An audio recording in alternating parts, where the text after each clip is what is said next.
पुरीच्या लग्नाला पैसे घेतले ना रे तू? होय मालक. अरे मग तू कसे पैसे उकळ ते कितीलाच पट आणि राहिला विषय आजाच. बायको बी तुझी अजून काय म्हातारी झालेली नाही. चौकट राजाची बदाम राणी धड धड काळजात वाजपे पाणी येडा झाला राघू मैना दिवाणी ज्वानीच्या आगीनं पेटलंय पाणी रसिले ओठ. या सूर्याची फिरली ना लोकांचं ग्रह फिरत्यात. ए झेंगड्या मी चड्डीत राहा. मी सुरू झालो ना डायलॉग नाही मारी. तू साईज बघत बस मी गेम करून जाईल. ए आता काय नेत्रचोदन करतो काय? दादा इथं फक्त डोळ्याची खुशी बाकी सगळं उपाशी. कॉलेज आपल्याच बापाचं आहे. इथं उपाशी नाही थेट तुपाशी.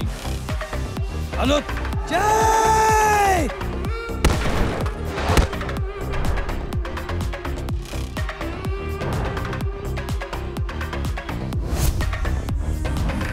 तुमच्या पोरा जराडा झाला इथं. वय बबलू काय झालंय? त्याला मस्ती आले. कशाची मस्ती आली? कॉलेजला कशासाठी भांडणं करायला येताय का?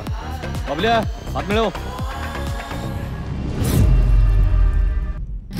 तू कॉलेजमध्ये दिसली की बारी फळी फोड झाल्यासारखं वाटतं. तू मला एक झलक दिली की फायनलला उतरल्यासारखं वाटतं. तू माझ्याकडे बघून हसली की 12 सेकंदात बारी झाल्यासारखं वाटतं. पण तुला टाळाटाळ करताना पाहिलं की अर्ध्या घाटात कांड चटकून बारीमधून वळून आल्यासारखं वाटतं. नाही चटकून देणार मी कांड.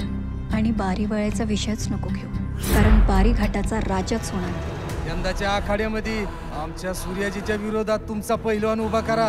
जर सूर्याजी जिंकला तर तुमची पोर आमच्या घरची सून. मला ह्याच्यामध्ये अजिबात अडथळा नकोय. तुझी ताकद आहे जय, अडथळा नाही. ही माझी एकट्याची लढाई आहे. यात जिंकलो तर तुझा नाही तर तू मला आजही विसरून जाऊ शकतेस.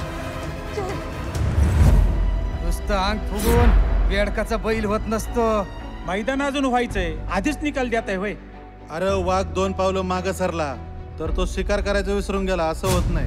तो दुप्पट ताकदीने झेप घेण्याचा पवित्र असतो.